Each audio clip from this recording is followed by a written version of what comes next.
இந்த Chinese mushroom பாருங்கள், நீல நீளமாக இருக்கும். அது வந்து நம்ம இப்போ செஞ்சுருக்கோம். இதை எப்படி செய்கிறதுன்னு உங்களுக்கு நான் சொல்லி காமிக்கிறேன். நம்ம வந்து இப்போ இந்த மஷ்ரூம் பாருங்கள், இது நீளமாக இருக்கும். இது ரொம்ப டேஸ்ட்டாக இருக்கும். உடனே போட்டு இந்த சூப்பெல்லாம் வைக்கிறது நல்லாயிருக்கும். இதை வந்து நம்ம வந்து ஒரு கிரேவி பண்ணி இப்போ நம்ம காமிப்போம். இப்போ வந்து ஒரு பாத்திரத்தை வச்சு அதில் வந்து வெள்ளை பூண்டு போட்டு அது நல்லா ஃப்ரை ஆகிக்கிறட்டும். அதில் வந்து சிவப்பு கொடை மிளகாய் அது நம்ம தேவையான அளவுக்கு அதை போட்டுக்கலாம். இதை நல்லா வதங்கிட்டோம்.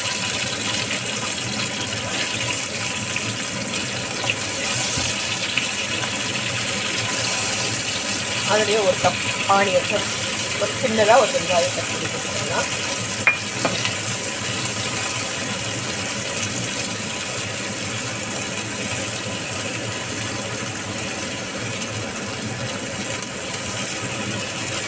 இதை கொஞ்சம் மஞ்சள் பொடி,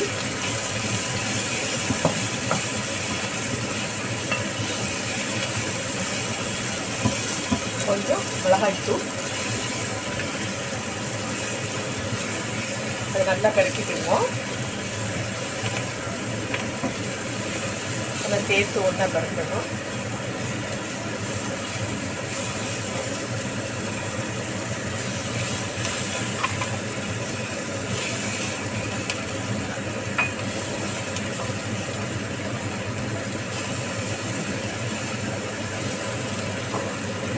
அது கொஞ்சம் நல்லா வேகிறதுக்காக கொஞ்சம் தண்ணி ஊற்றிக்குவோம்.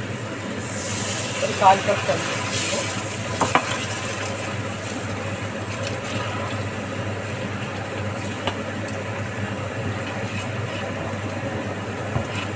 ஒரு 1/4 கப் தண்ணியில் கொஞ்சம் நல்லா அரைச்சி கிடைக்கும். இதில் வந்து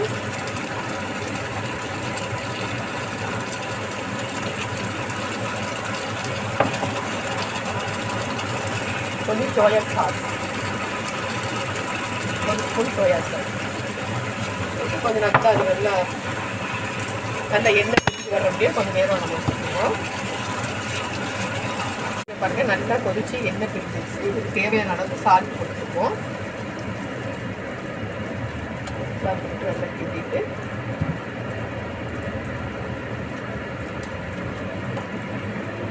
இதில் இந்த மஷ்ரூம் போட்டுருவோம். இதை போட்டு கட்டி இறக்கிடுவோம்.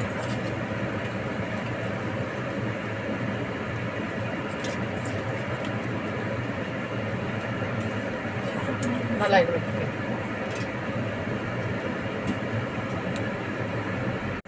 அந்த சாதாரண நம்ம காளானை விட இது கொஞ்சம் நேரம் வேகும். ஏன்னா இது நல்லா கண்டு தானே. இது வந்து சூப்பு இதுகளுக்கெல்லாம் ரொம்ப நல்லாயிருக்கும். இதுதான் வந்து சைனீஸ் வந்து எல்லா சாப்பாட்டுக்கும் சேர்த்து தருவாங்க. இது நல்லா கொஞ்சம் நேரம் வேகட்டும். நம்ம வந்து கொஞ்சம் நேரம் மூடி வைப்போம். அது நல்ல கெட்டியாகிடுச்சு.